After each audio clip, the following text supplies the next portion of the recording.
Hey guys, what's up? Steve here. Today we're going to be sorting some cards. And while I sort some cards, we're going to talk about some stories. Let's talk about how I got here. Maybe I'll give us a little bit of a background. Because there's another video idea that I've come up with and I'll do like some fancy voiceovers and stuff. Because it seems to be something that people want to see. So I will do that. So I already am pretty much halfway through this. Let me just explain what I'm doing here. So these are original Japanese cards. If you're new to Pokemon, you don't really know what this is. These are kind of like the original Japanese Pokemon cards. I have thousands of them, and I'm sorting them today. What I do is, I buy collections, I buy them off people that have had them for a long time, I receive them, and then I break them down one by one and sell them individually. That is my whole thing. I've been doing that for a long time, and it's been working quite well for me. So this is ones I already pre-sorted, and these older cards, I have to break them down a little bit to make them easier for me to list and then eventually store. So there's a lot of work that goes in behind the scenes before I actually like kind of put something for sale.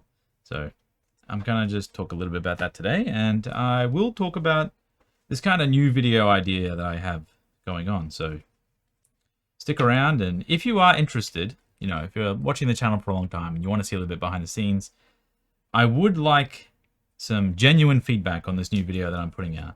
Because I don't really know why, but you know, a video I put out last week has 50,000 views, and I don't know when I'm ever going to stop talking about it because it's just mind-blowing. The amount of people that have messaged me, I'm trying to get back to everything. You know, I pride myself on being someone who does respond to every message I get, everywhere I get it.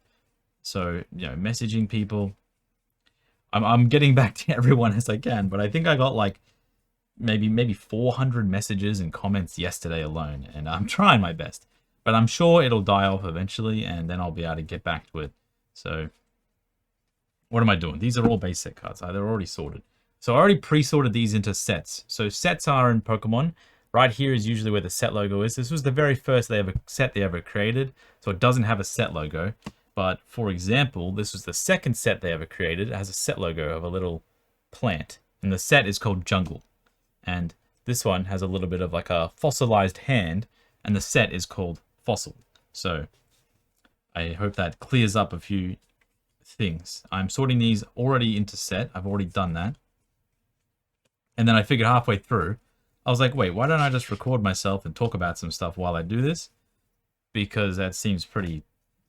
that's few people want it, and I don't know how long this video is going to go for. It might go for hours, because I usually sit here for hours most days, just like doing this, so it might work out. But, so this new video idea that I have, I've pretty much already recorded it, all the voiceovers, everything. I just need to film the actual video that I want to have on top. So if you are interested in hearing the video, or, you know, seeing what it's currently looking like, reach out to me on Instagram. I'll make like a dummy listing on YouTube, and you can just listen to it unlisted. Give me your honest feedback if you think it's crap, if you think it's good. You know, I wanted that because I didn't realize that these kind of videos can get this popular. And obviously, if I make a popular video, then more people can come to my channel. More people come to the channel, more people can kind of benefit from my videos I've already made on like creating eBay stores, how I buy and sell, how to find items, all this other stuff. You know, some people are extremely interested in that, just like I was when I very first started. So the basic gist of the video is me talking about how I started, and, well, not really how I started, but it fast forwards a few years after I started. It's pretty much of when I quit my job and I failed. So I quit my job once and it didn't work out. I had to go back to work because I thought I'd be able to quit my job, sell Pokemon cards full time, and it didn't work out. You know, things weren't like they are now, and it was really bad. I pretty much wiped out like years of work and inventory and money kind of built up. Then I quit my job, like after quitting my job, and then it's all gone because I just had to use all my money to spend on bills and everything, and I became desperate and things were bad. And yeah, so let's start from the very start. I don't think I've ever had a video where I've just started from the very start of like buying and selling for Pokemon Steve, I guess. And this will be a nice video. A few people have asked me over time, like, Steve, can you just make a video on how you started? And I'm going to bring this a little bit closer because there we go. So yeah, let's talk about how I very first started. So I started selling items in 2014. This card's funny. This card has a bit of tape on it. That's pretty good. So before I start, we'll get a nice big fat drink of water. Well, there we go. So I very first started 2014. Not selling Pokemon cards, but I was selling video games. I was a video game enjoyer. I've been enjoying video games for the longest time, like years. I can't remember. I don't know when I started. Like when I was like 7 years old, I started playing RuneScape, I'm pretty sure. So if you like RuneScape, I started playing it when I was 7. My brother introduced me to video games, and I never looked back. And I already messed up these piles. So that's me pretty much. So 2014, I sold a few video games. I needed money. I had my old Nintendo 64 collection. I had my old Super Nintendo collection, kind of like my brother's, that was all handed down to me, and GameCube collection. So pretty much had all that stuff. In 2014, life for me, I don't want to say it, but you know, it was pretty crap. I was working like maybe 20 hours a week as like a casual part-time, maybe 20 to 30 in a supermarket. And I haven't really, like, I don't want to say that, you know, how much money you make or anything is how much you're worth or whatever, but I didn't really amount to anything in 2014. I pretty much started working in a supermarket when I was 16. I didn't really finish school. I did nothing. I didn't go to university, no secondary education, you know. I moved out of home when I was like 15, 16, and I didn't really amount to anything, to be honest.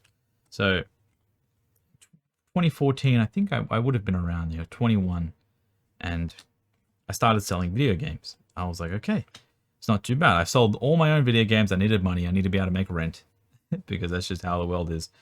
I need to be able to pay for food and pay for fuel and stuff like that too. So, plus I wanted to get a few upgrades in my life. I wanted to, like, you know, buy a new computer because my current computer sucked. All these other things.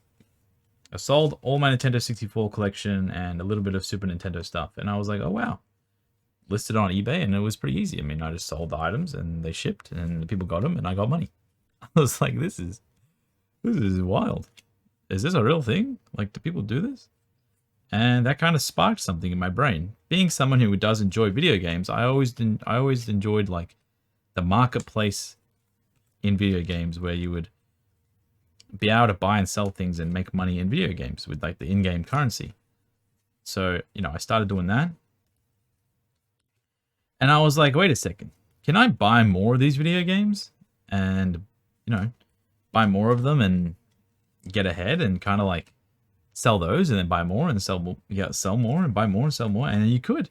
So I started buying people's old video game collections on Gumtree, and Gumtree is kind of like the Australian version of Craigslist, if you're not sure what that is.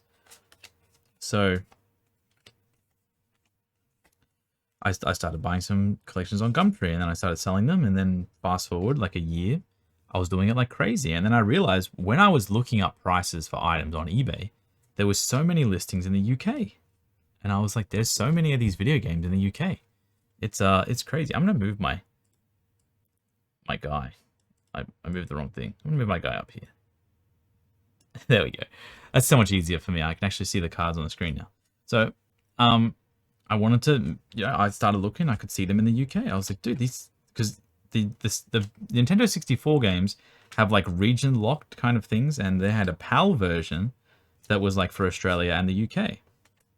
And I was like, okay, I can, it's the wrong set. I can get these for cheaper in the UK, and it wasn't really worth it because the shipping and everything. And back then shipping wasn't that much internationally because the world was so much different. But I was like, wow, this is actually pretty good. This is, you know, working out, and I could actually see myself legitimately buying these cartridges from the UK and selling them in Australia. So I started to do it. I started to buy some collections from the UK eBay because my local collections, the only things that were worth buying were kind of like new ones popping up, and it kind of got a little bit popular, people buying and selling games, and every time a new collection would pop up, everyone would kind of like, you know, spam the person, and the moment you get to their house, they were like, look, there's so many other people wanting to buy these, and you know, you got to pay more. And that happened to me a few times. I had to pay more for collections in between like me driving to the house. It was a bit frustrating, but that is what it is. So we're going to move on to the next set here. So over here I have some vending cards and I have some promo cards above it. And these are my other fire sets. I'm not really sure what I'll do with them, but I'm gonna leave them like this. Team Rocket's there. So here we go. All right, so we'll do some psychic card sorting. Is that it? Yeah. So wow, so many breaks. I can't even get a word out. I was like, okay, let's buy some from eBay because it's no longer, I can't buy them in person anymore. So I bought from the UK to sell video games here. And I'm sure people still do that to this day. I kind of fell out of love with it once I discovered cards, but you know, that's what I did. That was my first ever stint of buying and selling online. And I realized, you know, a few months later, a year in, I was like, okay, life was picking up, but I needed money. I needed money. I just needed money so I could be able to buy more stuff. So I was like, if only I had more money, I could buy more stuff. That was like the only thing going through my head. So I started selling everything I owned. Anything I could get my hands on that I had throughout my house, I just started selling. You know, old computer parts, old this, all that, $5 here, $10 here. You should be surprised of how much it adds up. I don't think there's no psychic cards in Jungle and Fossil, is there? Oh yeah, there's Gengar and Fossil. Oh, Ghastly and Haunter. And Slowbro. Okay. I don't think there's any jungle psychic cards though. Do this like that.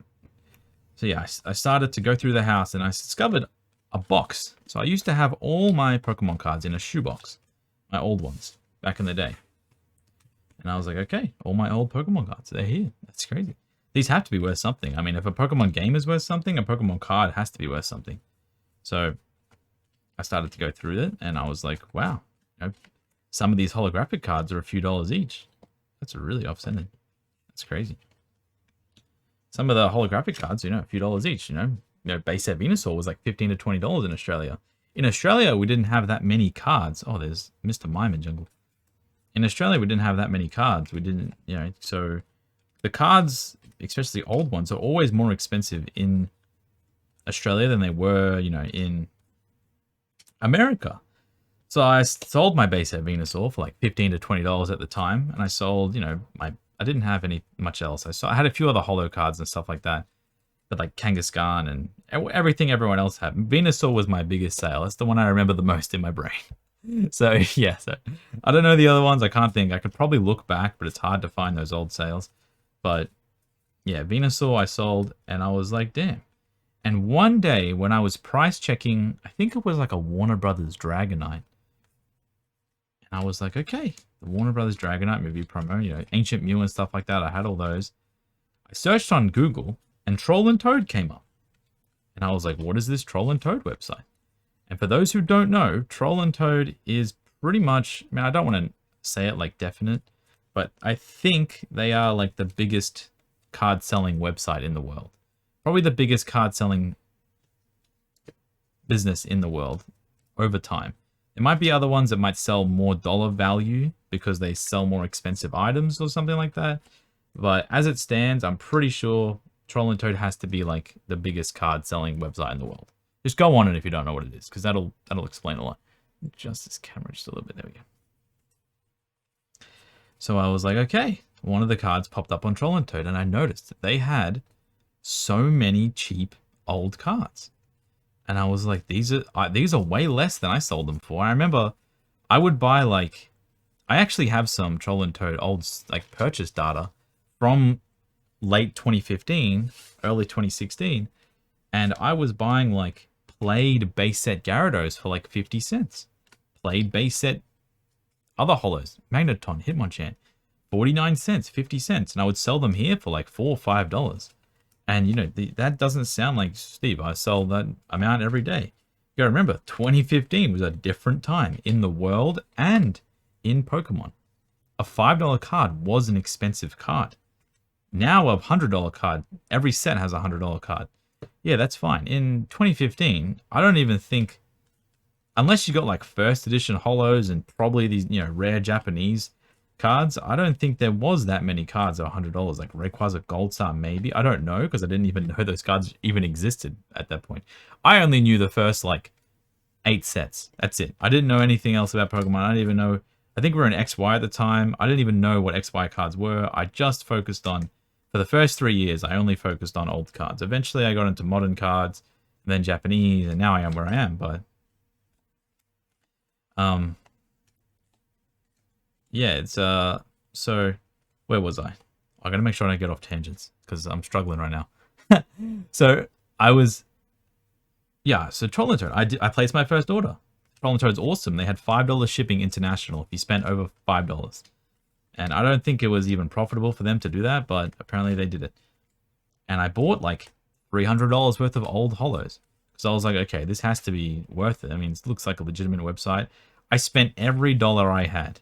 I bought them the day after I got paid, too. I got paid like $300 from work for the week. And I just went crazy. I spent like $300, $400 on my very first order because, you know, I was selling some video games. But I was kind of like, okay, I don't really want these video games anymore because I'm holding on to a whole bunch and everyone's selling them. It's not worth it.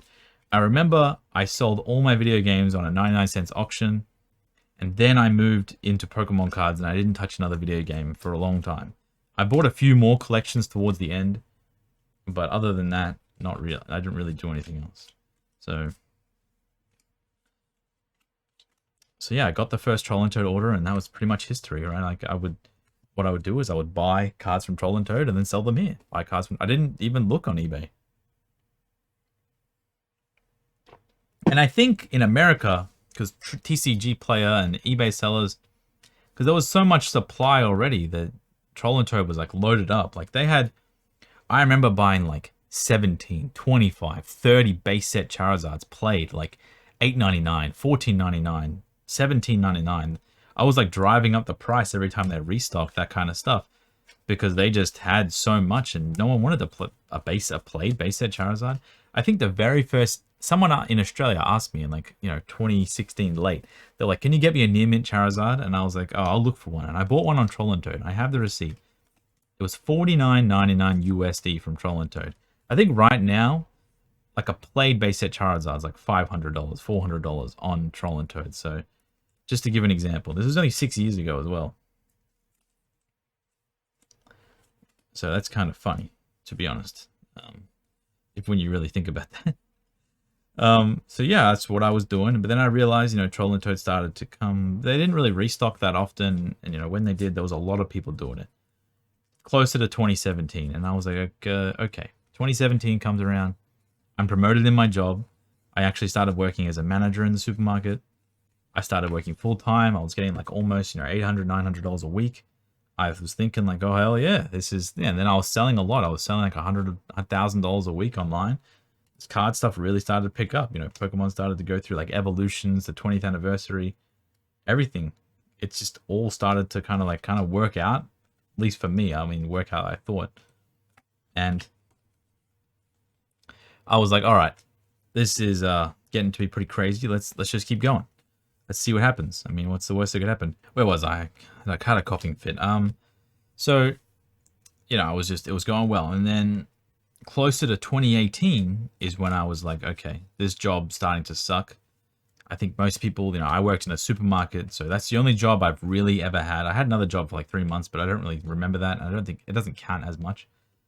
And I was like, okay, this is starting to, like, the people I worked with were really just like destroying me, like mental health, I guess. I'm sure if many other people who worked in jobs like retail jobs, supermarkets, anywhere, there's like, fast food jobs, anywhere most people start their first jobs.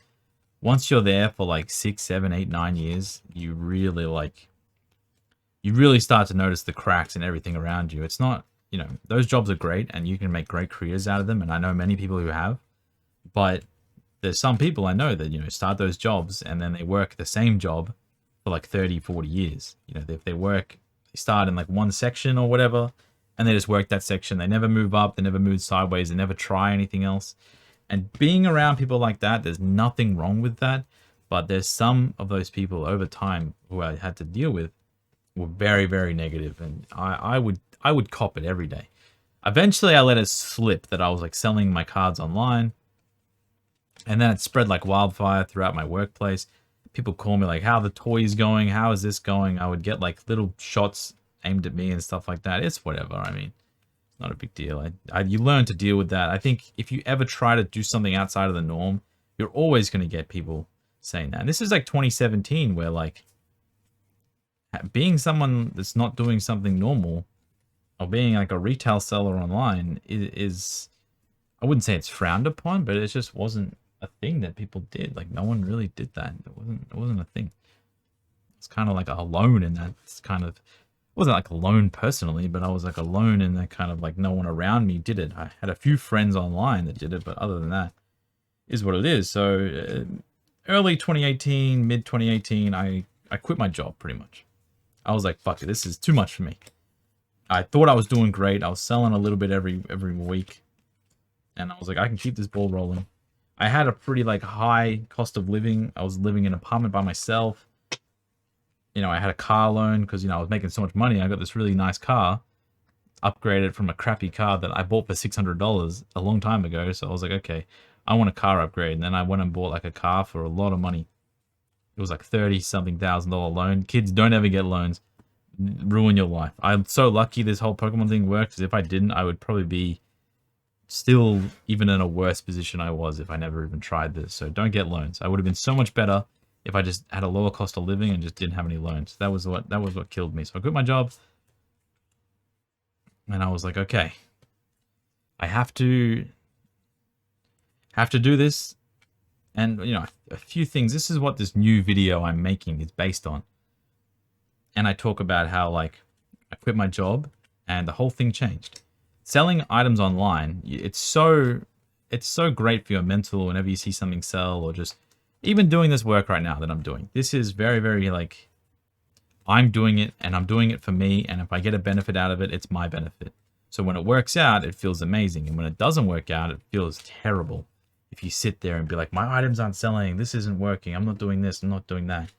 You know, it can be your best thing ever. It can be like the thing that drives you, or it could be like the thing that really does just destroy you, which is very unfortunate. So I didn't realize that like the time I had at work and the extra money I had at work made me do better at the cards. I worked harder on the cards when I was at home, and I worked better at work because I just wanted to get out of work. I didn't want to stay back. I didn't want to do anything like that because I wanted to get my work done so I could get home and work on my cards. I didn't, you know, why? I don't want to stay at this crappy job all day. I want to do card stuff. So I worked harder at work. And then the moment I quit, everything kind of just changed. I mean, I quit, and then things just went downhill. I was way less productive. And because I did less work at home, I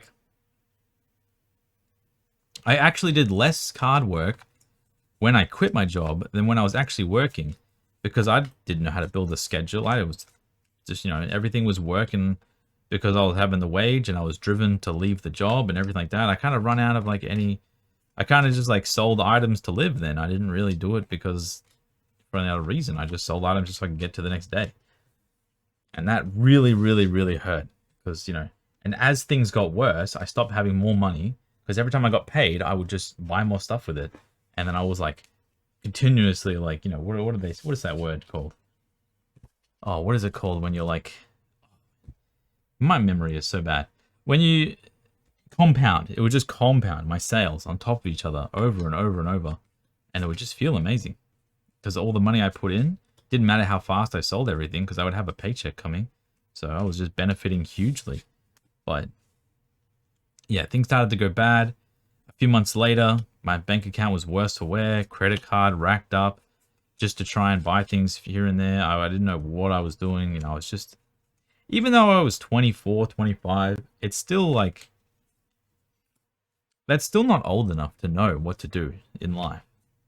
You don't know how to handle certain situations. Even now, I'm 30 now, and I'm doing the same thing I'm doing when I was 21. But like the level of like how much better I am now because I just know so much more. I'm so much more confident. I have a schedule. I do a certain amount of work every day. I try to get stuff done. I try to stay positive. I try to focus on like, you know, the next day and making everything better, stuff like that. Like, it's just, I'm like leagues different. If I had to start again in 2015 with the same, not knowledge I have now, but with the same like confidence and outlook on life, and I wasn't so worried about like anything. Obviously, the worries go away with the more money you have. I'm not going to be like, that doesn't happen. It definitely happens, but I just wish that I had a little bit more confidence, because I probably would have been able to make it work. But everything happens for a reason, and I'm here anyway. So yeah. So, you know, mid 2018, late 2018, I had to find another job pretty much. And it's kind of like all included in the video how I failed.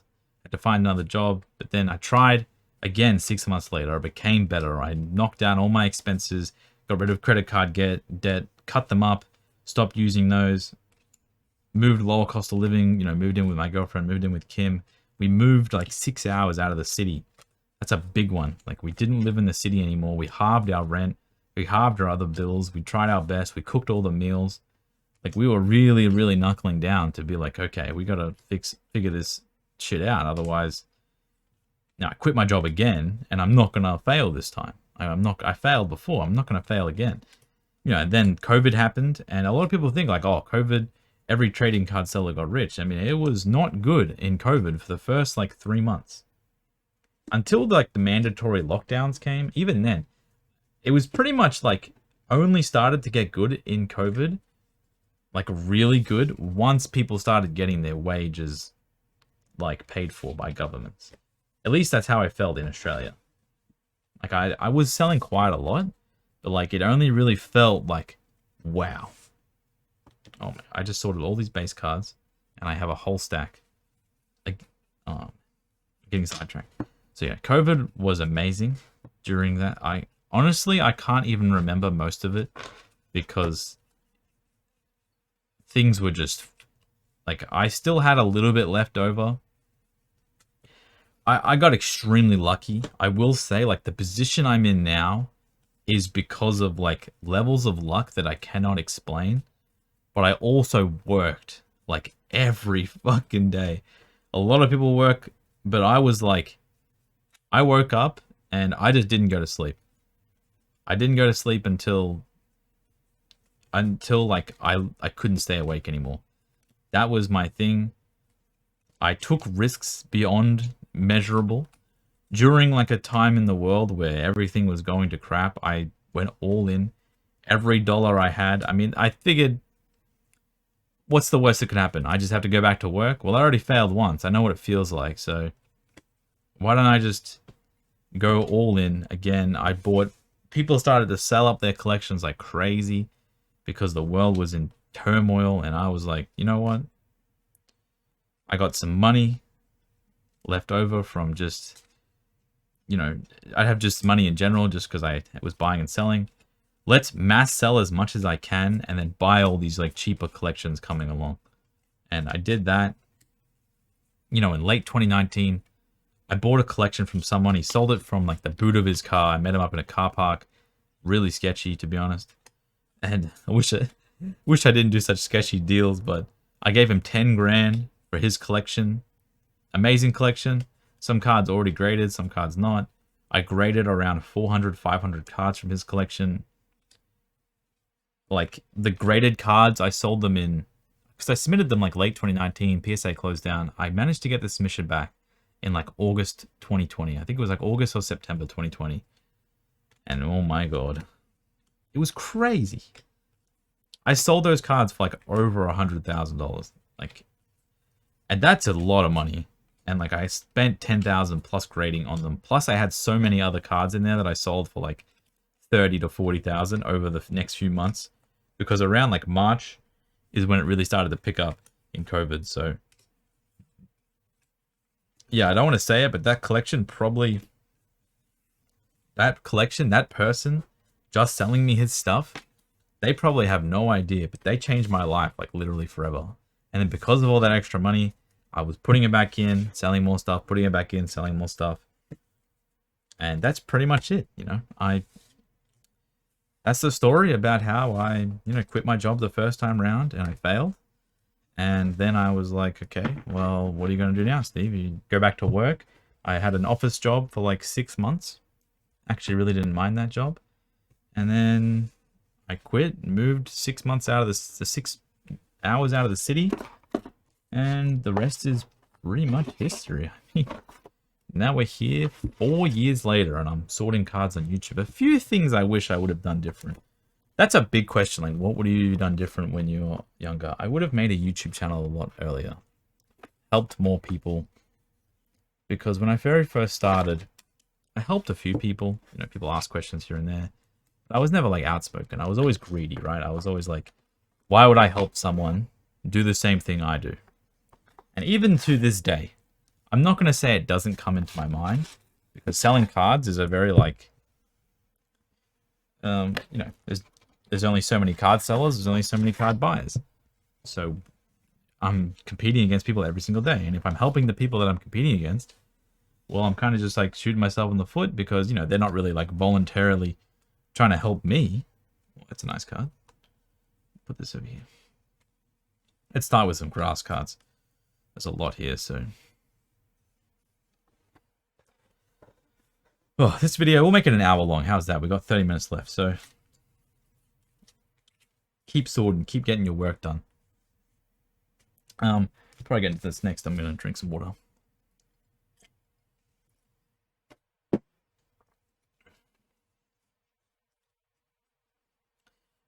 So yeah, I don't like. I always was pretty greedy. I had a pretty bad friendship circle where like the people I was keeping around me were like so undeniably rude and greedy, and I was taking like, look, this person's like drawn all over these Zubats. I think I could probably sell those, but I'm not going to. I'll keep those as mementos. So like, wasn't that bad. So eventually I cut all those people out. And then my brain kind of changed a little bit. I was like, okay. I see a few people on YouTube making like, this is going up and that's going up and these videos and this thing's amazing and that's, buy this now before you regret it. And I was like, no one really does like videos just showing off stuff they're buying and non like card prices videos. I was like, there's no one really like showing what it's like to actually run a store or anything like that. And I wasn't super focused on that at the start, but eventually I started just showing off like all my store's graded card returns, all the stuff I got in the mail. I had a few tips videos of like packaging and stuff like that. I was nowhere near as good as the videos, as good at the videos as I am now. Like I can't even, like I can talk on the videos now. I never used to be able to do that as well, but oh, no rarity Bulbasaurs, 2 of them. That's pretty good. But, you know, there was no one really... Even to this day, there's a few people showing off their stores and everything they're doing, and it's great to see.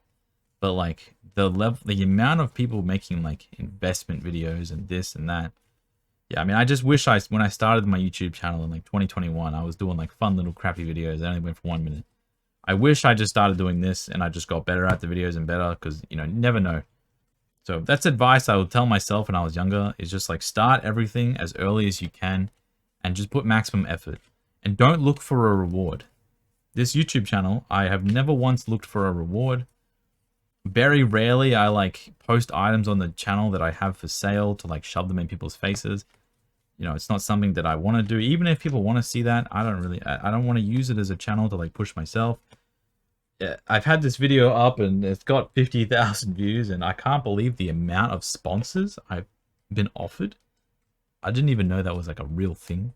I know people got sponsors, like big YouTubers and stuff like that. The people I watch, I play a lot of like video games, so like they're all getting sponsors and stuff. But you know, I never thought, why would people want to sponsor this kind of thing? But you know, like auction houses and grading companies and supply companies and a few other things. I'm not going to name names because that's just rude. But yeah, it's pretty crazy. I mean, I think there's at least like 7 or 8 now. It's like offered as a sponsor. And this channel is like, Rudy always says it. He's like, I don't take sponsors. I'm sponsored for myself. So that's it. If I ever am going to push a product on people, it's going to be one of my own. Because then I know that it's good. I'm not just going to like... That's why I tell people don't even like... I'm never going to do like paid content. Okay, I'm going to take that back before someone clips it. 99% chance I'm never going to do paid content. If it gets so big that like the videos that I can make, I can't benefit the few people that I like, you know, that need the benefits. I want to help people that are brand new to like buying and selling. I'm not really too interested in like helping people that are like, you know, super already kind of knowing that they do. I'll still help, but like, you know what I mean? My main goal is to always help the person that's like brand new starting, because I really wish I had more help when I very first started, just with like little things like eBay listings, pictures, changing mindset, stuff like that. That's what I'm interested in. I don't really, yeah, I mean, yeah, it's hard to explain. So I'm not going to say there's never, ever, ever, in case there ever is, but it's highly unlikely going to be happening ever. Because I like the idea of, you know, you put the videos up. The thing is, the one thing I will say I don't like about paid content is people are more likely to like pay for content and then listen to free content. They think if it's free, it must not be that great. But that is completely wrong. So there are definitely people who like take money, and then people watch the people who take money. Is there no gym cards? Oh, they're right here. You know, they pay people and they take the money, and then they think the paid content is worth more than free content because they're paying for it. That's the only thing that kind of annoys me about paid content. Like, I could probably have paid content, and then people would be like, oh, that's paid, it must be good. But that's not true. I'm trying to make free content that's better than paid content. I don't actually think there is anyone in Pokemon who has a paid content thing who is better than me at buying and selling cards online. They might be better at me than, I don't know, being born into a better scenario so they can afford to hold things for longer and now they're rich. That's just me being salty. But they're probably, you know, I don't really think there is anyone out there who can be, maybe it's not right for me to say that, but I truly believe there is very few people out there who are accepting money in to give information out that is nowhere near as close to like something that I could provide. And free questions that I just like answer on Instagram. I mean, it's not a big deal. Like, I don't really understand. People think they're too good to like answer a question from like another human. Like, come on, what's going on? Yeah, I'm not gonna lie, I kind of slacked a little bit yesterday. I got a lot of questions overnight, and before I go to sleep tonight, I'm going to be sitting in bed and I'm going to be answering every single one, or until I pass out. So that's great. And it's also great that I have so many videos set up to answer questions that people want to know. Big one is like, how do I package my things? I got a perfect video for that. You know, oh, Steve, where do you get those cards? Well, I got a perfect video that explains like sourcing and explains like, you know, the profit behind it. Because if I just said to people, oh yeah, I bought from this guy on eBay, that doesn't really help them. I bought from this store. You know, I bought from Troll and Toad. It's like, why did you buy from Troll and Toad? Why did you get that? Why? There's a lot of like, why? Someone's calling me. What is this? What? Well, please leave me alone. I'm trying to do something here.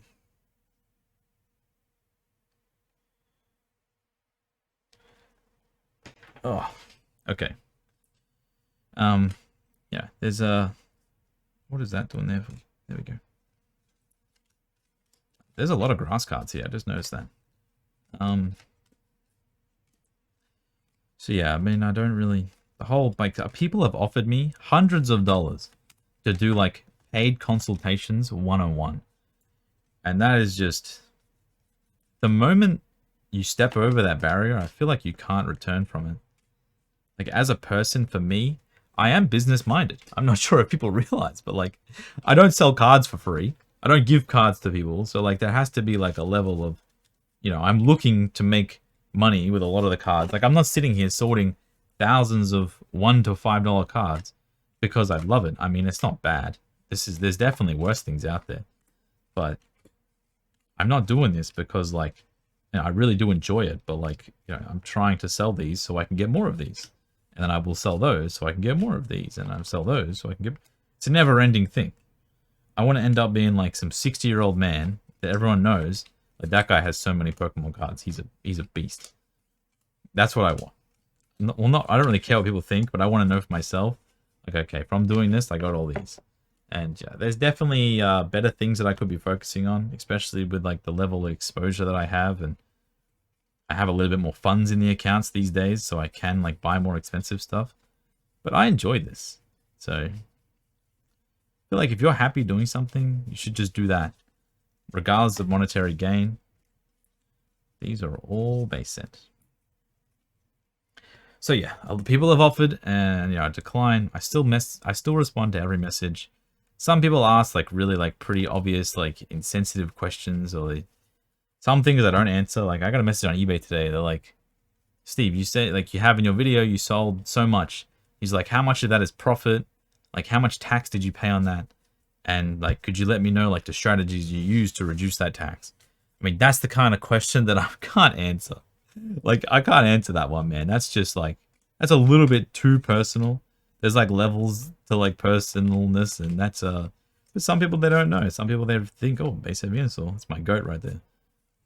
They don't know that that is a personal question, and maybe other people will answer that. And I've answered a few questions in the past few days, and they're like, oh my god, you actually responded.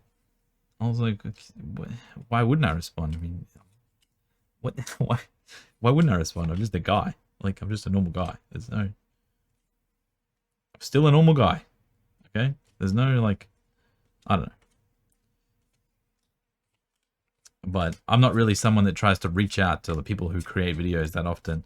So I don't know what it's like. I don't know what it's like for the average person who watches the videos and consumes the content and then reaches out to them. So I don't know.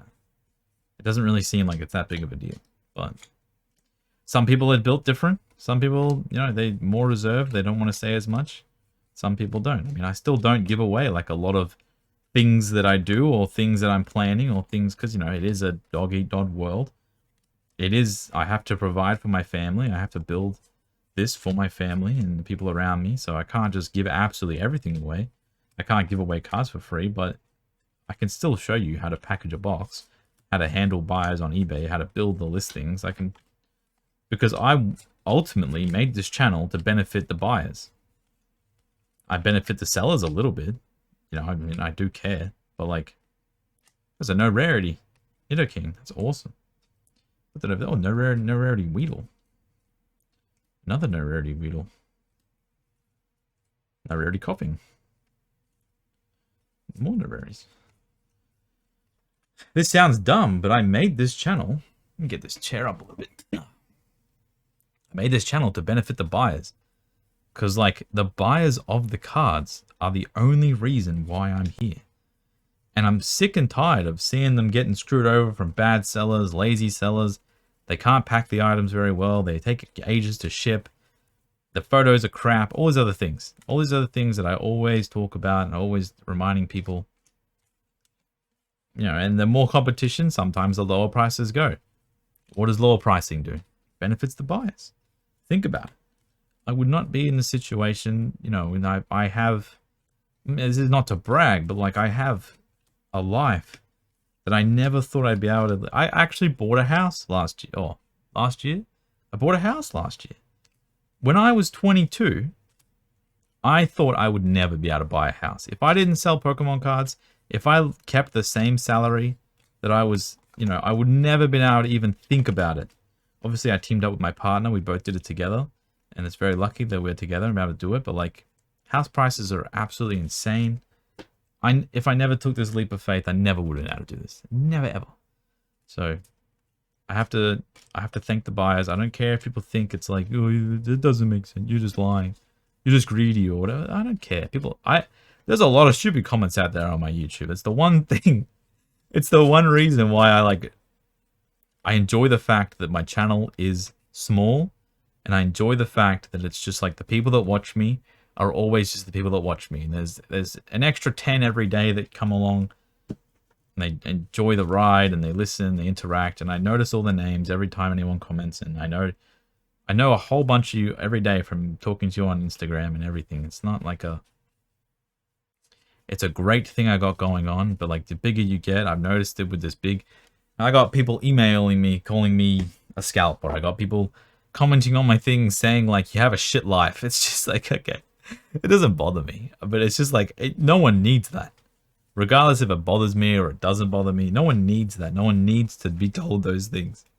I don't understand why people comment those things, but it's not a big deal. I just, the bigger you get, I know that's the bigger. I've seen the other Pokemon creators. I've seen all the hate messages they get. It is what it is. I mean,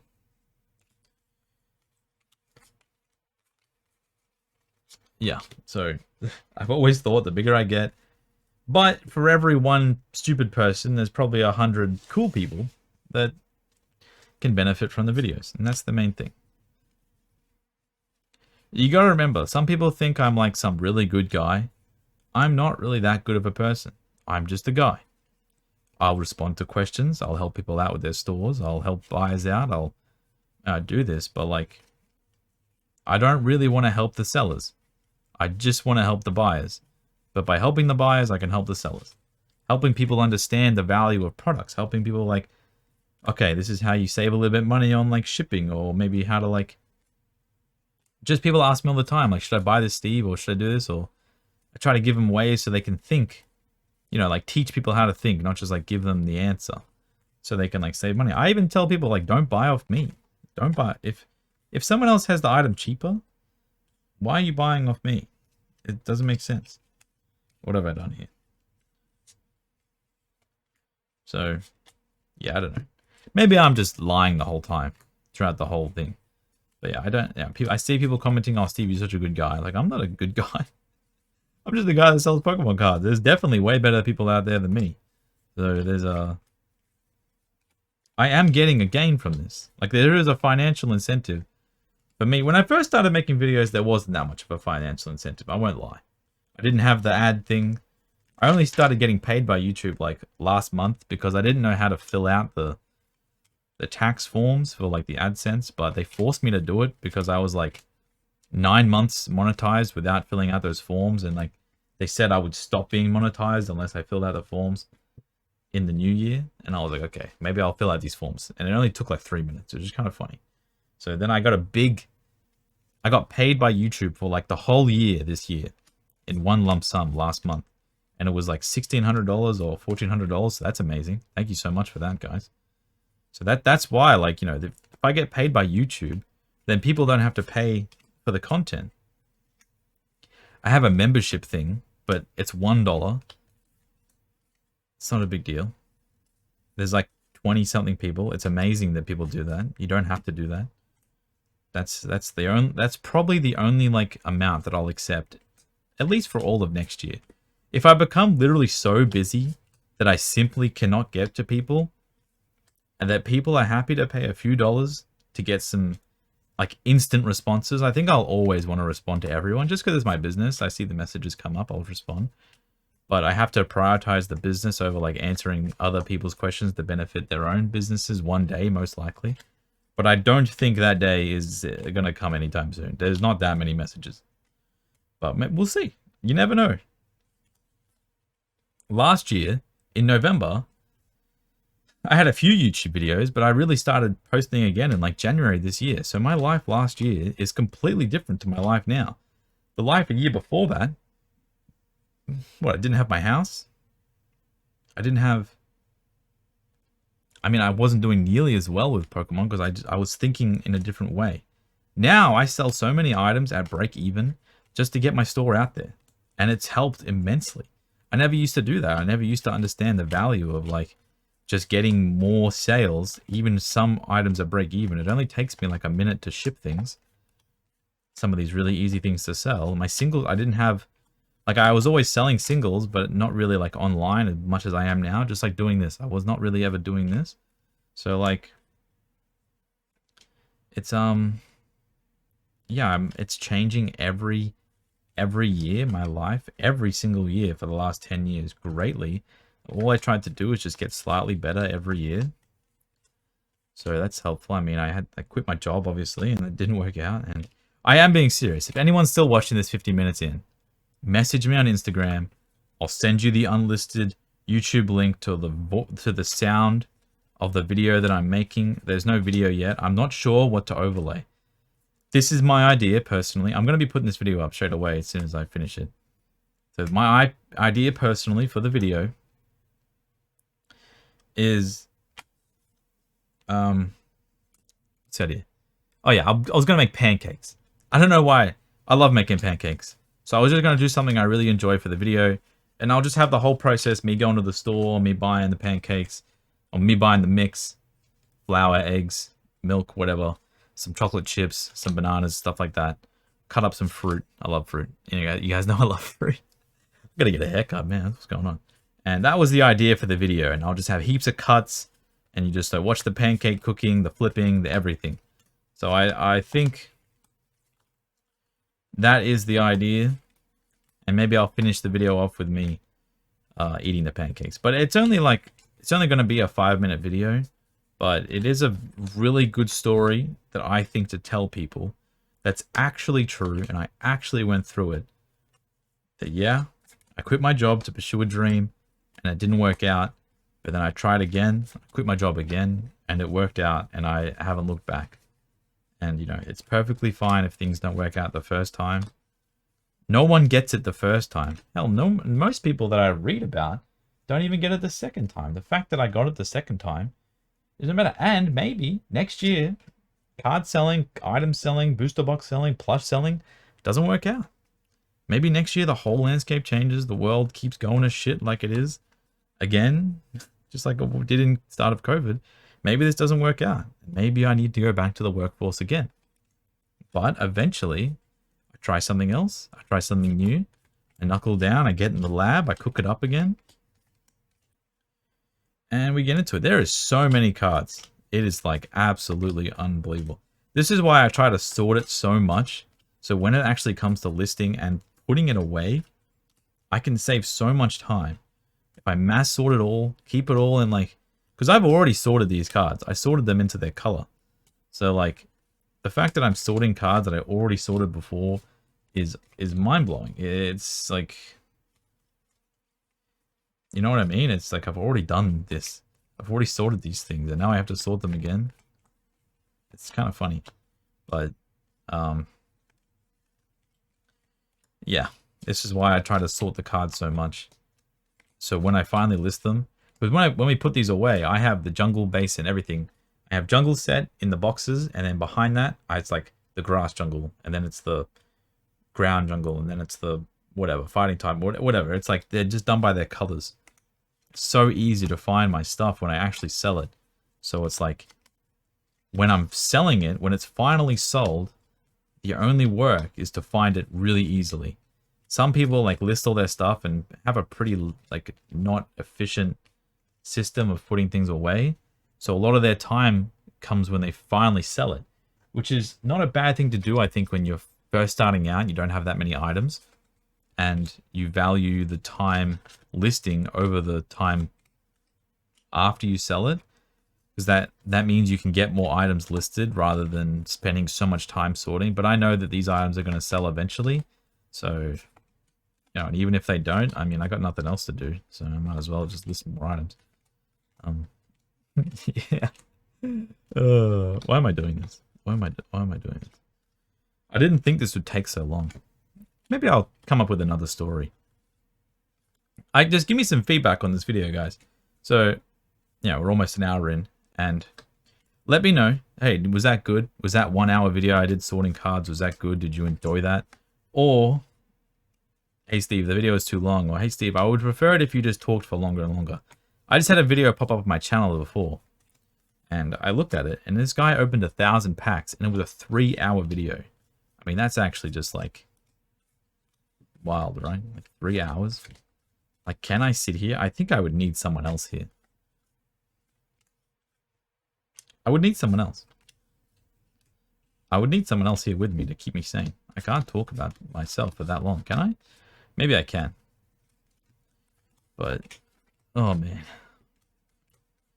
But yeah, this is the grind of a Pokemon card seller. This is the fun. I got water type to do. I got electric type to do. I got everything. I'm sweating.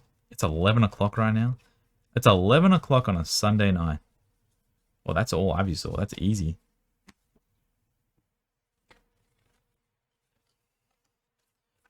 Another written on Zubat. That's funny. But yeah, I probably won't be buying much Japanese bulk anymore. I'll buy holographic cards because that's easy, but I probably won't be buying that much. Like, old back cards, bulk in general. I love being the person that people can buy these off for like cheap amounts. I don't know. Because my pursuit for like total monetary gain is not really there anymore. I just want to sell stuff.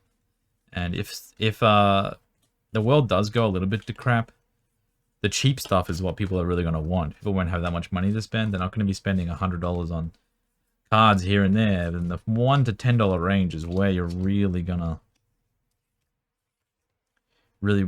that's where you're really gonna build your value. So that's why I don't mind focusing on that a little bit. But it is definitely time consuming, and it's not gonna lie, it's probably not worth it. But that's fine. Oh, we got a bunch of holo cards here. Let's go. That one's really damaged. That one's damaged. That one's damaged. That one is damaged.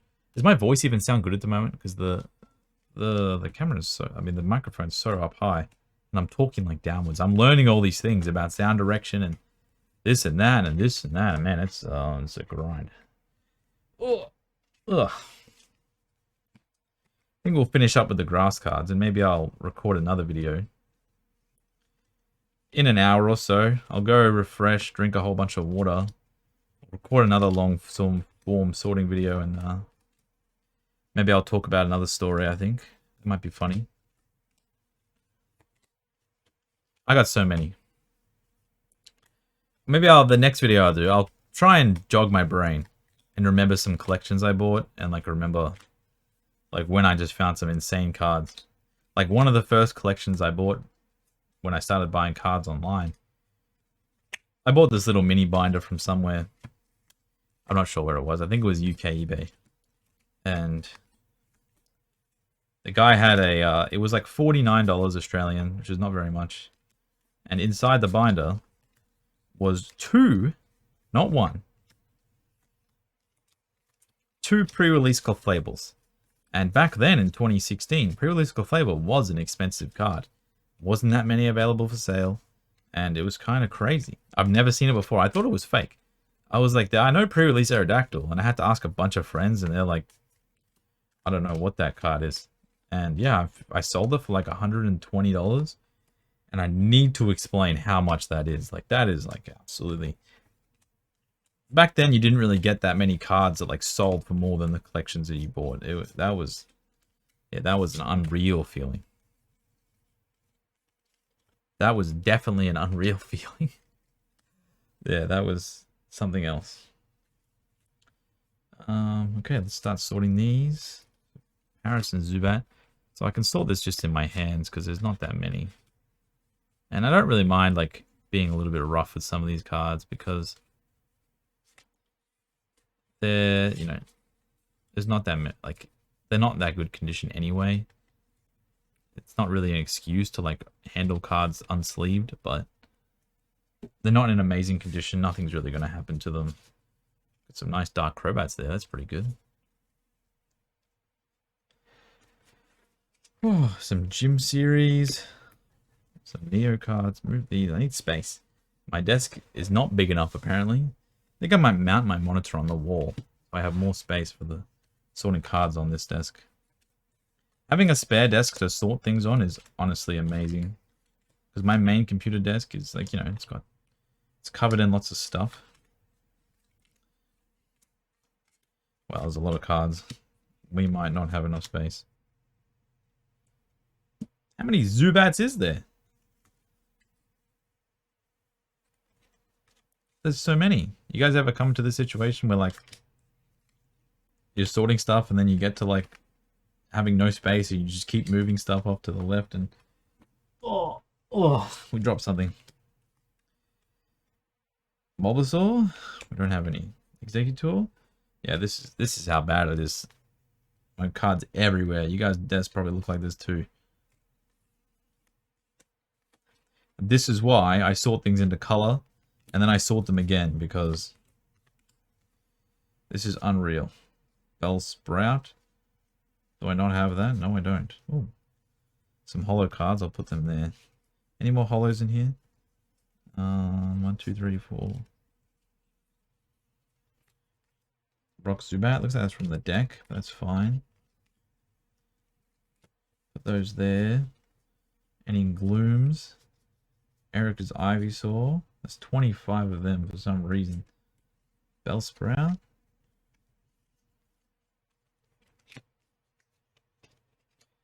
Yeah, I hate this. I hate it, but I love it. This is just like... This is why whenever I sell something, it feels so good. Because there's like so much effort that goes in behind the scenes. It's like an unreal amount of effort. There he is. That one is really damaged. I'm not going to sell that one. Okay, that's good enough. The gym sets I always have sorted with each other, just because it's annoying trying to figure out the different sets in Japan. Japanese, I guess. But where's my gym sets over there? Okay. We'll do Neogenesis now. There's a few grass cards in Neogenesis. Spinarak, Meganium line, there's a Shuckle, Sunkern, Sunkern, and Sunflora, I think. Yeah, I think. What did I say? Sunkissed. There's Gloom. Hoppip. Gotta make sure I don't put the promo version in with the non-holo. Non-1. That's a funny oddish.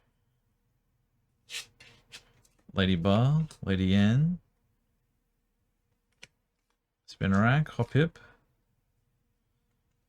Lady N.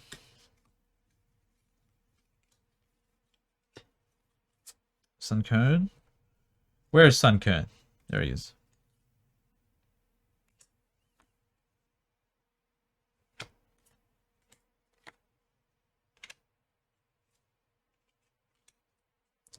Skiploom, Bayleaf, Shuckle.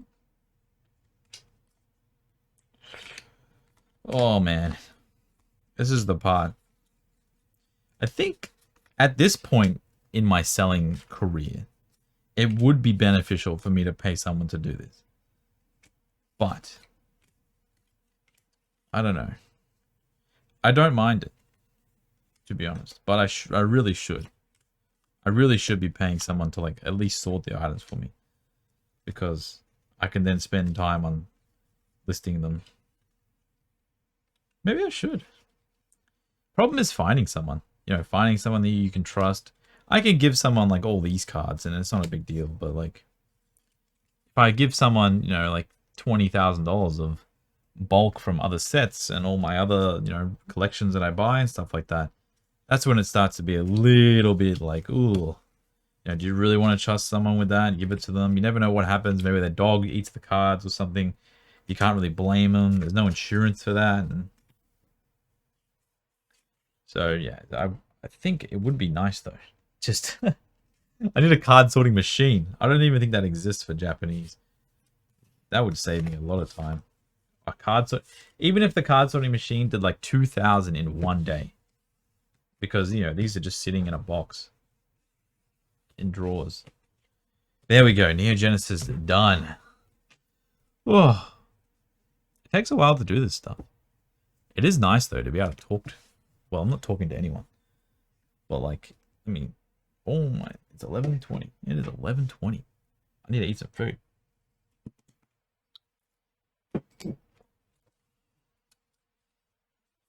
Okay. Yeah. Had some Mexican food for dinner. I'm just going to start talking about random stuff. I went to go pick it up. It's like a 30-minute wait. I was like, oh my lord. But not that bad. Usually businesses that are having a... Usually, what am I saying? Businesses, when they have a long wait time, it's just because it's like poor planning by the owners.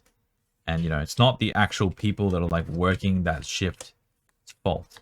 I feel like working in retail for 8 years really grounded me. And like, I can't really get mad or upset if like fast food workers are like slow. You walk in, there's just a bunch of kids working and they're not really like supported. Maybe not enough people working. Sunday night, they like to cut wages. The same thing would happen to us working in the retail stores. So like, I don't really ever get mad at the actual workers. But, you know, it's disappointing to see some businesses Maybe they have to run that slim just to turn a profit. You know, no business is free, but it's sad. You know, in a perfect society, you could go to anywhere, get perfect service, everything's always in stock. Wow, what an amazing life that would be. I think, I wouldn't say it was like that pre-COVID, but like pre-COVID, before like all supply chains around the world were just like destroyed and inflation hit and everything became worthless. I think, yeah, I think it was pretty close. Only one Metapod? That's a really dirty Metapod. Like, the card's not dirty, but like, the card had a lot of dirt on it. I guess that's why I said it was dirty. Who am I talking to? I'm looking at the, I should be looking there. Two more of those. Some more. I love this canopy. Oh, another holo. I thought I had more holos, to be honest, but I guess I don't. Like, I haven't seen that many, but I think I listed all my holos a while ago. But this should beef up the stock levels on old cards for a long time. Like, once I actually get these listed, I won't need to worry about these. Maybe I'll, like, as I buy more, I chuck them in a box, and then, like, in 12 months' time, then I finally take them all out and then list them. But, you know, if it takes me a month to get through all... It's going to take me way longer than a month. But a month, 3 months to get through all the old stuff for the Kimmy's card store, then I should have enough for a very long time. Selling singles is I don't know. It's weird. People buy stuff, you ship it to them, then you list more, and then people buy more stuff. This Ekans card is one of my favorites. I mean, I've loved this card for a very long time. I don't know why.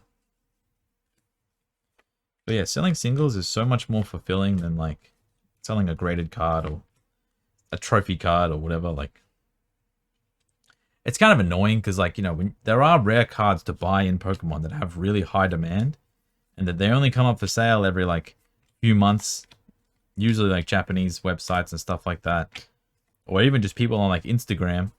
They'll put up their rare card for like way under what other people are willing to pay, but they don't know that.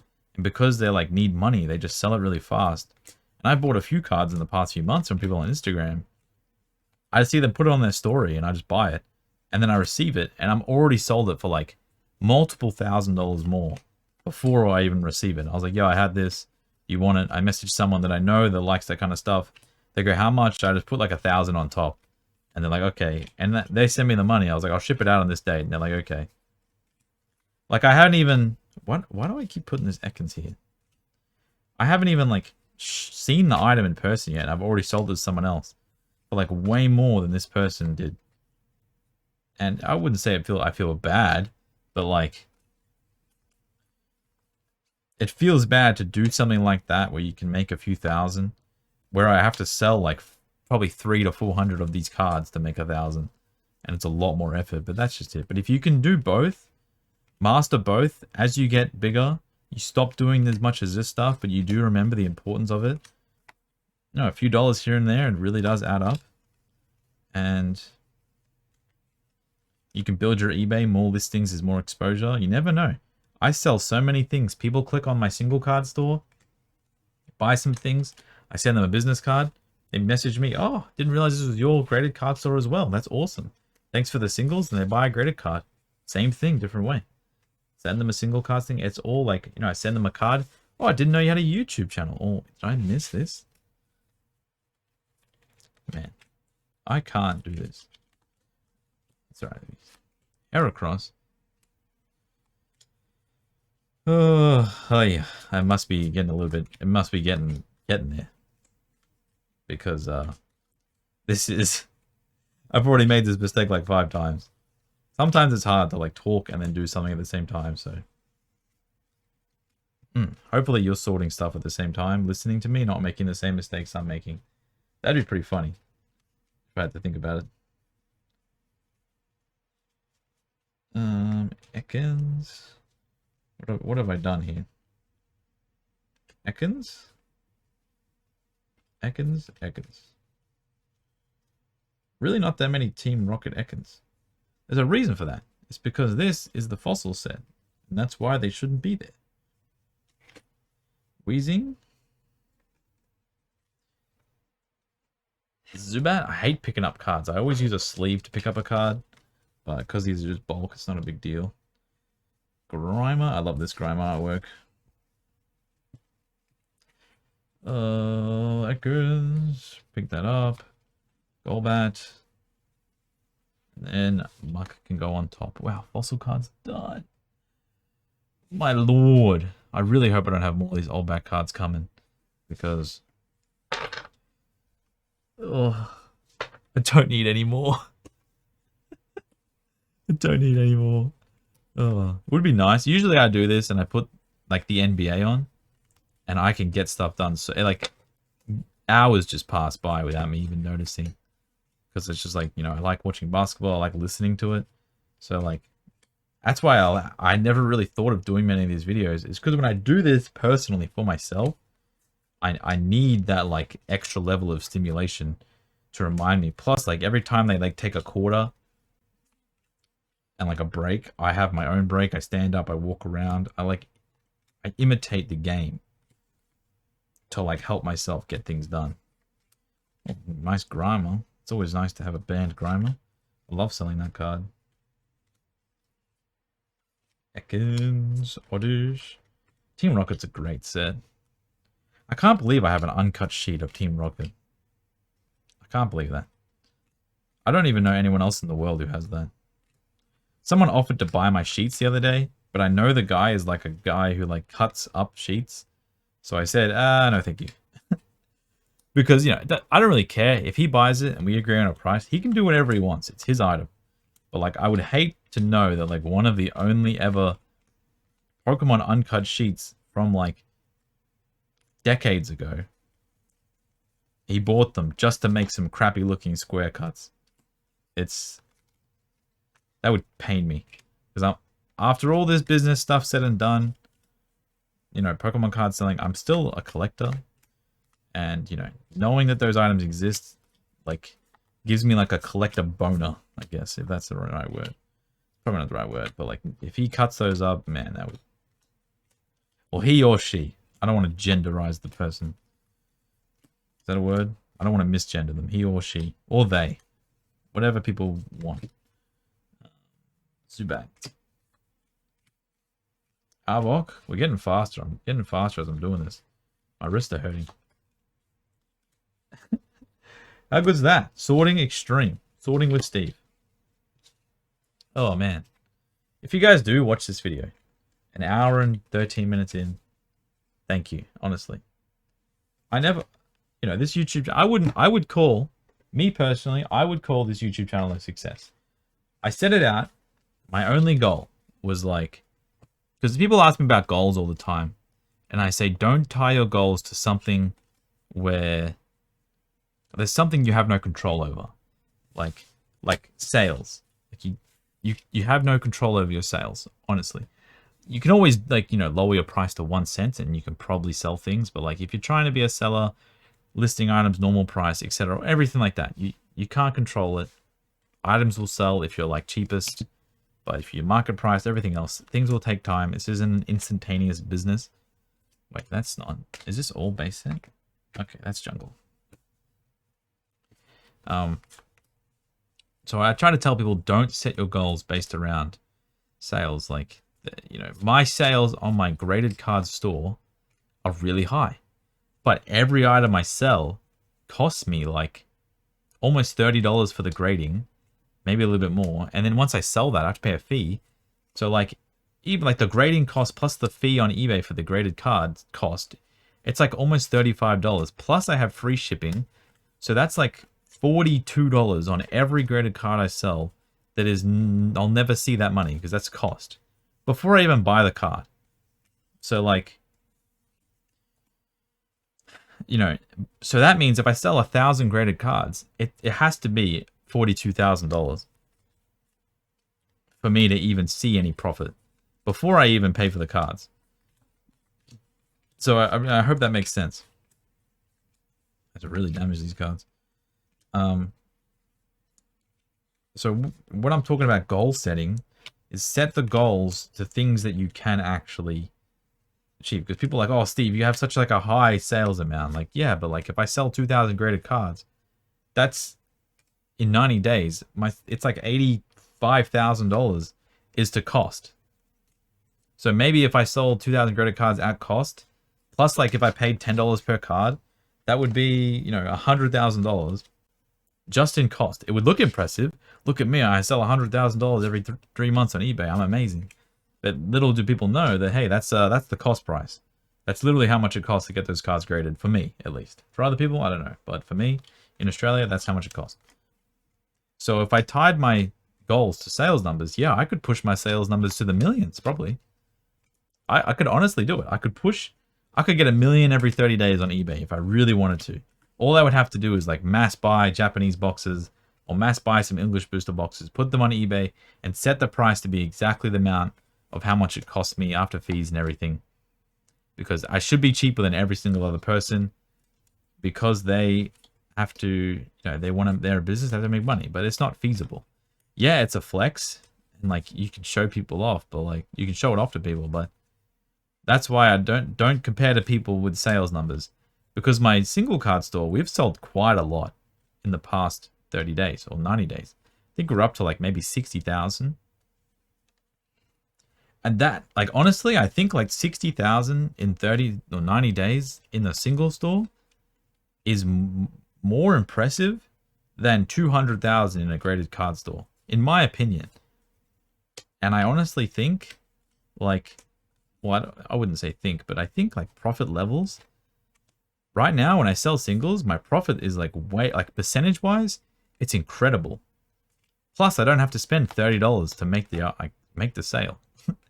And there's not that many people to compete on with singles because I have such a wide range. I list everything. I don't pick and choose what I list. I list everything so I can appeal to everyone. I don't care.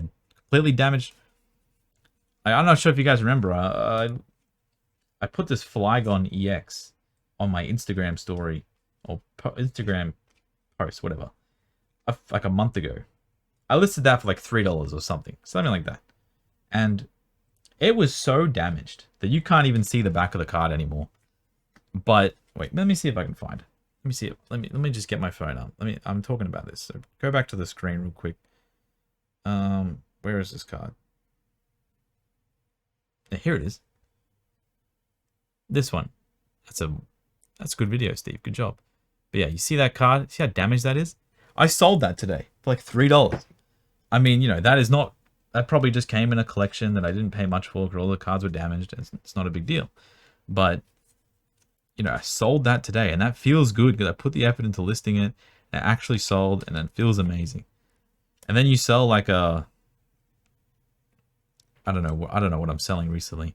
Like the plush behind me, they boost my sales numbers up heaps. I make on the PokeFit plush, like from the Pokemon Center, I buy them between $14 and $17. The plush themselves, after shipping, fees, taxes, middleman fees, everything, on average, they cost around $18.5 to like $21.5. So there's a few dollars extra added on for all these shipping, because shipping's not free and everything like that. So, and maybe other people get them shipped to their country cheaper or whatever, but for me, I'm just laying it out there. I sell them on eBay for $32 plus $8 shipping. So I sell them. People have to pay $40 from me in Australia to buy that plush. And the most expensive one cost me $21, but they have shipping as well. And shipping in Australia, it's not like a fixed price. Like it costs me, I can ship really cheap to people close to me and a little bit more people further away. So it costs around, it's like $6 to $10 depending on where you live. So they only charge people $8. So some people actually pay less than what it cost me to ship to them, and some people pay a little bit more.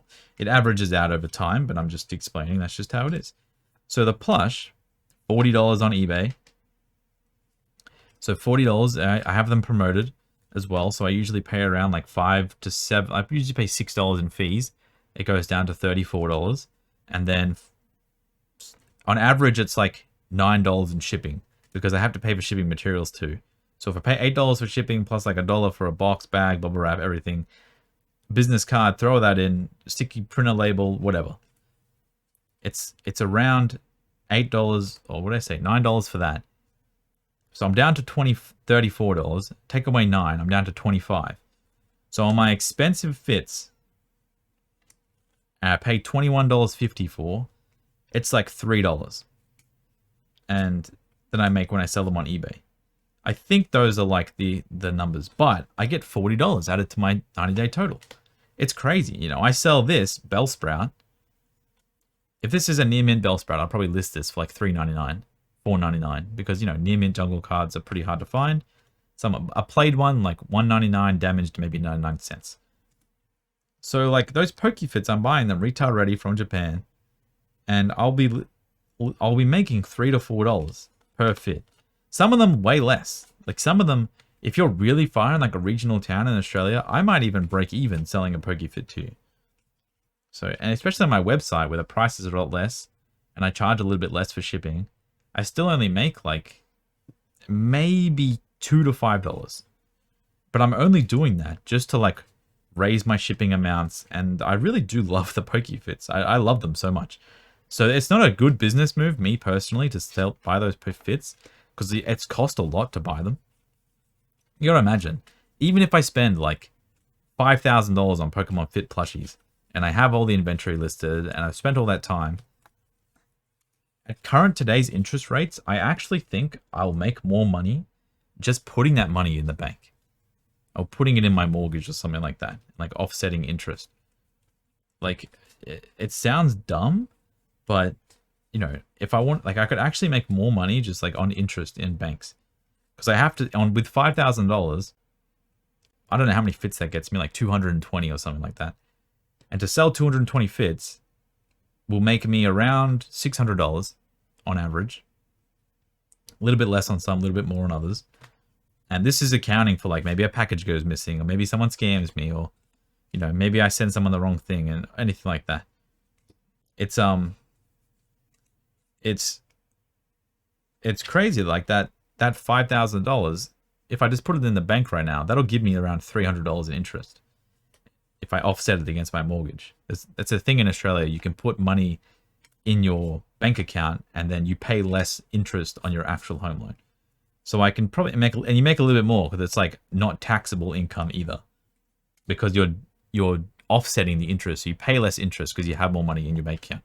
If you want to know more about that, I'll explain it to you. I don't know if it's a thing around the world, but it's more of an Australian thing. So right now, if I had $5,000 over a year, how much does that make me? At 6%, around like $80, I think. I guess that would be, oh, is that too much? Oh, 6%, like $30 to $40. Doesn't sound like much, but I don't have to do anything. Like, I don't have to do anything. You remember, it's only like 6% in interest, but you're offsetting interest. So, you know, you're not paying tax on that interest you offset. So if you put it in a savings account at 5% or whatever, and they pay you whatever the money, you have to pay income on the savings that you gain in Australia. So it's a lot of words, and I'm 2 hours in or 15 hours into this video, and it's not worth me getting into this. But I just want to say, some things that I'm selling are mainly just to raise the amount of sales I have, get my eBay out there, and offer something else to people, make a few dollars. And it's something I really love. I love the Pokefits, but it's not a good idea. And I'm pretty much crashing the market for them here in Australia, and I think a few other sellers might be angry at me, and I'm really sorry, but I love the fits so much, I'm willing to break even or make nothing on them. So,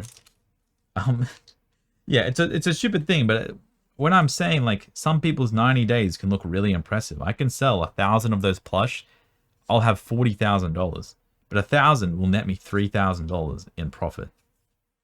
But when I explain that if you have a little bit of knowledge in Pokemon and you get really into it, and you look for things, and you understand the prices, and you really look into it, you can get so much done, and you can, you know, it's not about making money, but you can gain so much value just by like knowing if an item sells for a lot usually, and then it goes on auction, and the person puts bad titles and bad pictures and everything, and you just go in and you buy it on auction, you get it for $100 discount.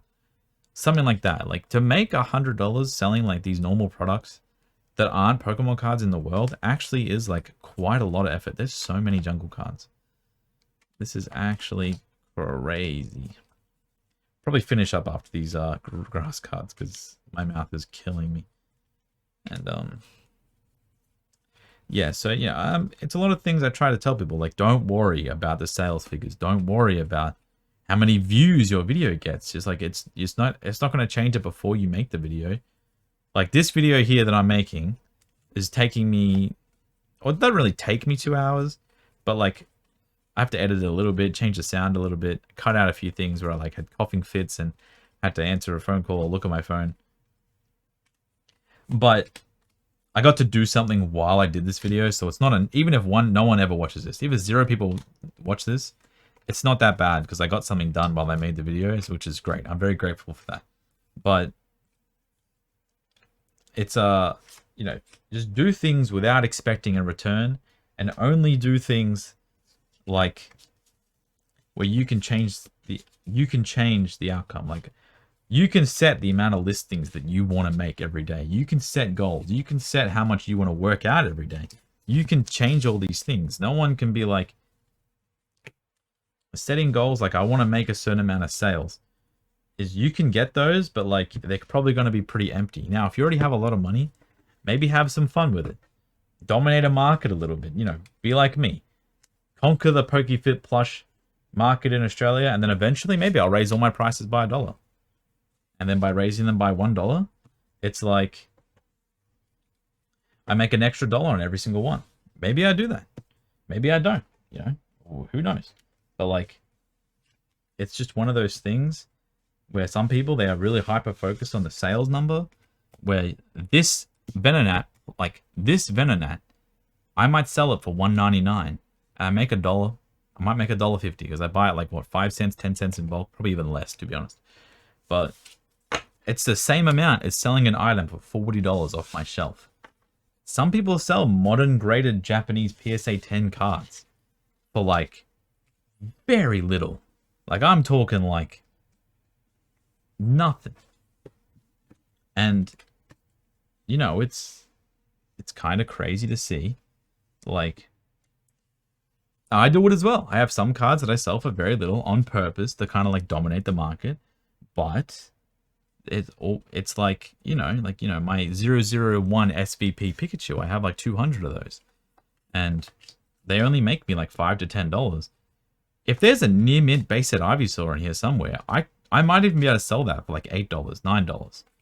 Now, I'm not saying go and sell Japanese old back commons. You can do this with any set, with any card. Some people buy random language cards from like Chinese language cards, or just to like complete their Pokedexes or complete their collections. There's some people that collect Garchomp in every language. There's some people that collect Bulbasaur in every language. Like there's, I'm not saying do singles, but just remember, just because like the one thing is like the most popular and it gets a lot of sales, it might not be the best use of your time.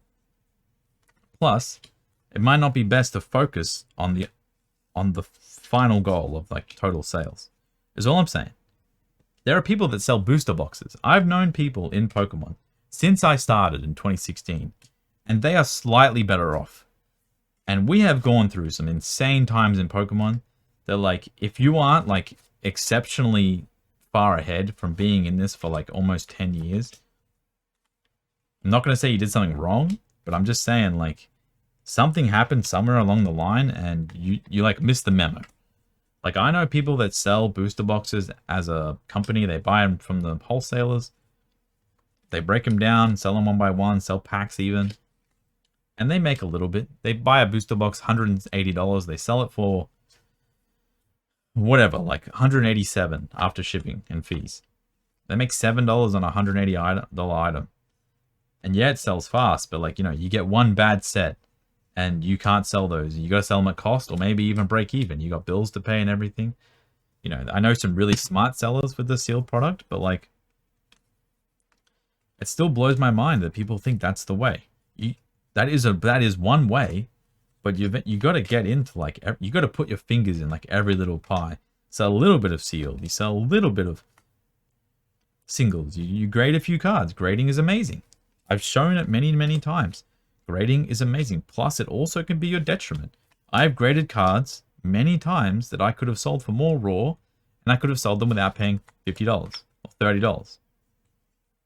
That's a fact. It's not me being like trying to turn you off grading, but that definitely can happen, and it will happen to you eventually. You grade enough cards, you're going to get a bad submission.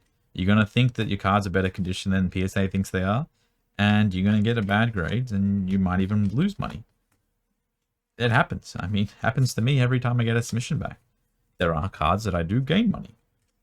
Sometimes you try to grade a new set of cards. Like, I graded a bunch of Yu-Gi-Oh cards. They've actually been selling. It's actually quite impressive. I've sold like... So I paid $18,000 to grade around 570 cards. Give or take a few dollars here and there. I think it's 17,000. And the cards cost me around $3,000. So I have 20,000 all in. I still have the rest of the cards that I didn't grade, so I haven't sold any of those. But I've sold like 14 of the graded cards. Maybe, no, today I sold 6. So I sold 20 of the graded cards. Sorry, big hiccup. Oh man, that felt good. I've sold a lot of the graded cards, well not a lot, I've sold 20 of the graded cards already, of the Yu-Gi-Oh cards. And this is where grading is crazy. If you find something that's like kind of niche, but it doesn't sell very fast. You know, these old Yu-Gi-Oh cards, I got a very good deal on a lot of gem mint ones, or mint ones, and I've been able to sell a few. Like, I've sold 20 so far. I think it might even be a little bit more. Might even be like 22 or 23. And I'm not saying that that's like an amazing amount, but I've sold like $2,800 worth of Yu-Gi-Oh cards. I think I sold 22 of them now. And a few of them are like $280, $300. I sold some good ones. And it's like, you know, that's almost $3,000 that I got back from these Yu-Gi-Oh cards. And I've sold 20. And I have 570 graded ones left. It's just, you know, if I only need to sell like 150 more of them at $100 each. Or 300 of them at $50 each. And then I'm left with the rest. Grading is a great way to like get lots of value easily, but slowly over time. With the single cards, I can get value now just by listing and sell them now. I sold like 2 Eevee Heroes booster boxes last week for like $800 each. I've been holding on to those for a while. I decided it's finally time to sell because, you know, the Japanese modern market, it's hitting its all-time lows, I'm pretty sure. If you compare to how much the boxes actually cost, the boxes are like the same price, if not cheaper now, than they were at retail price years ago. I'm like, wow, I'll sell some of these older boxes I've been holding on to, and maybe I'll buy a bunch of these newer boxes. That's why I've started selling all these extra boxes, because, you know, I'm just trying to sell these to buy some of these newer boxes. If you've noticed that I have them on the shelf, everything's for a reason. Now, I'm not trying to invest. I'm literally just buying items at a price, and I'm willing to sell them at a price, and then I'll buy more. There's no investing. You know, it's no like, it's not. I don't want the price of the boxes to go up, personally. I would like it if they stayed the same price, so I can sell them, and then buy more at the same price. Things that are volatile are really annoying, in my opinion.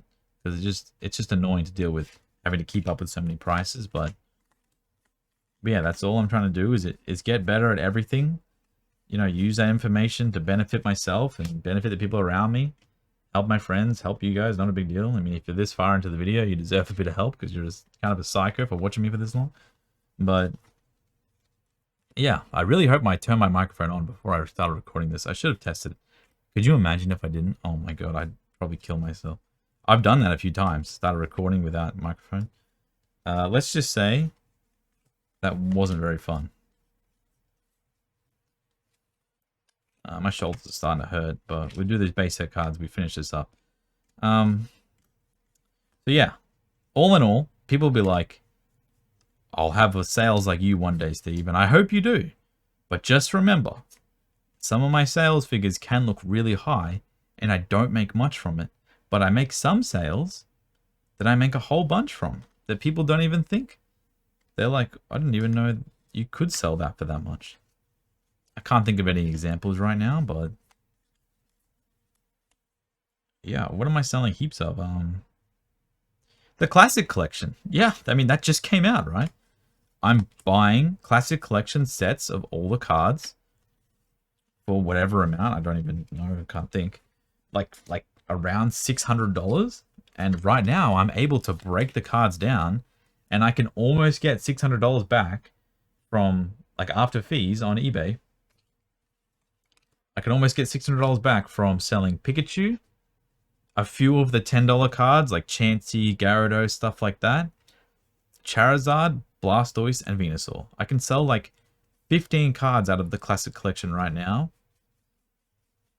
and get the rest of the deck free. Build a whole bunch of inventory for free because it's a really hyped set, and I'm sure it'll sell well for the rest of eternity. I mean, they're reprints. They look awesome. The energy cards look sick. And I don't care about talking about it because I'm not the only person selling them. If you start buying and selling them, you got to realize there's a lot of people doing it. And you know the risks associated, and you might not make anything. It might take a long time since you're like late to it, I guess. A lot of the prices have settled. But now that I have the inventory of Classic, every time I sell $600 worth of Classic cards, usually takes like, right now it takes around like 3 to 4 days to sell that much. I just go buy another deck or buy another box. And I just only get the cards shipped to me because the rest of it's like weighs too much. So, you know, there's a lot of things you can do. It's not all about just like one thing, but it's all about getting one thing, building it up to a point, and then getting the next thing. You don't focus on anything else. You don't focus on, I want to sell $2,000 or I want to make a YouTube video that has 10,000 views. Like that's not a goal. The goal is to like conquer one thing. Like, okay, I want to make 3 videos where I explain these 3 topics in good detail. You finish that off and you start something else. I want to start selling grass cards. I'm actually thinking I might make a new eBay account where I only sell Pikachus and call it the Pikachu store or something like that. That might actually be like my new thing. And take the idea, run with it. I don't really care. But like, you know, you could have a Charizard store. Find something exceptionally popular and just excel in it. There's no big deal. But don't just, if you do something like that, if you do a Charizard store, make sure you're like, okay, this Charizard store is working. It's kind of hard to find like amazing Charizard items all the time because it's pretty popular. I'll do the Bug Catcher store. You sell grass type cards. I'll sell the Venusaur store. You sell pins and cloths and anything random you can find. You know how much stuff that gets released all around the world that is like region exclusive? That, you know, you might not know about, and in your region, no one has it for sale. Like this, even in America, the stuff that sells in Australia and the UK and in Europe, that's region exclusive. And no one talks about it because it's not like this hype thing that's on YouTube. It's just like, yeah, I don't know really what I'm talking about right now. I'm just talking to talk, but like, these are the thoughts that go through my head. So, yeah. You know, I might make a bunch of eBay stores that are just focused on like one thing, one type, one Pokemon, one this, one that. That might be my final goal. And that might be awesome. Instead of running one store, you run 10 stores. And that sounds bad, but as long as you can set it up, sort the items properly, all it is logging out of a store and logging into another one. It's not that serious. It's really not that hard to do this stuff if you just like prepare a lot. Yes, it takes time. No money is free. Yeah, I'm not actually interested in this life of like getting rich because like I realized like, you know, a few years ago, when you hit a certain level of money, the rest doesn't really do much for you. Yeah, you can buy more stuff. Like, if I didn't have my collection, my life would be the same. All the extra money I get just goes into like my collection, or goes into buying like a little bit more stock. But the stock just sits there. I don't have enough time to like list it all. Like money past like a certain point doesn't actually do anything for you. Yeah, that's easy to say as someone that has money past that certain point. And I'm sorry if it sounds like insensitive or whatever, but trust me, if you ever do reach it, if you are reached it currently, you know, if you're younger, you probably haven't reached it. That's just the way life is. I already told you how my life was when I was younger. I used to live in some really shitty houses. I used to struggle quite a lot. And so I know what it's like if you are currently struggling, trust me. I'm not this YouTuber that's going to be up here and be like, I started from the bottom, but I'm here. There's a lot of people that I've seen them say that. you know, but they obviously didn't. They're silver spoons. They had great lives growing up. They had moved out of their parents' house when they're 25, and there's nothing wrong with that. I will say that right now. I wish that was me. I'm envious. I'm jealous. I'm sure I would be something incredible right now. I wouldn't have to sit here and sort $1 singles, but that's not me, unfortunately, and that is what it is. But there are some people, they do put on that persona of like being this rags to riches type mentality, and I wasn't even either. I had a great relationship with my parents growing up. Yeah, they had a falling out when I was younger, and I had to move out, whatever, to stay close to the school I was going to. Yeah, I failed in school because I didn't really go, and then I worked at a crappy retail job for like almost a decade. Yeah, that happened, but that was my own fault, not because of my upbringing, but I'm sure if I had a better upbringing, it would have been nice. That's for sure. Now we're getting really deep. But remember, doesn't matter how shit it is, eventually anyone can turn around anything. Let me be honest. If I can turn my situation around, anyone can turn their situation. If me, how boring I am, we just did all these base set cards. How good's that? And all I did was talk. If I can make a YouTube video that can get 1,000 views, anyone can make a YouTube video that can get 1,000 views. You just have to do it. You can make Instagram posts. You can get thousands of followers. You can make eBay listings. You can get thousands of sales. If you're interested in anything, you can do it. Trust me. If I can do this, anyone can. I'm a random guy in a random country. There's no like, you know what I mean? There's no leg ups, but I got it there just by putting my head down, working hard, not focusing on the end goal, not focusing on I get to get a fancy car, not focusing on buying a fancy house, just focusing on like a lot of little things, getting my work done, going to sleep, trying to spend time with people around me. And in saying that, I'm going to go spend some time with Kim now. We've been sorting these cards for a while. And how good's that? There's a Weedle stack here and a Weedle stack here. That's a lot of base set bulk. This is juicy. You're looking at around $100 right here. All right, guys. It's been way too long. Appreciate for the ride. If you like stuff like this, we'll do another one next week, maybe. But otherwise, my name's Steve. I hope you have a great day. I don't know where my mouse is to end the video. And thanks for watching. And I hope my voice wasn't that bad. Thanks for watching.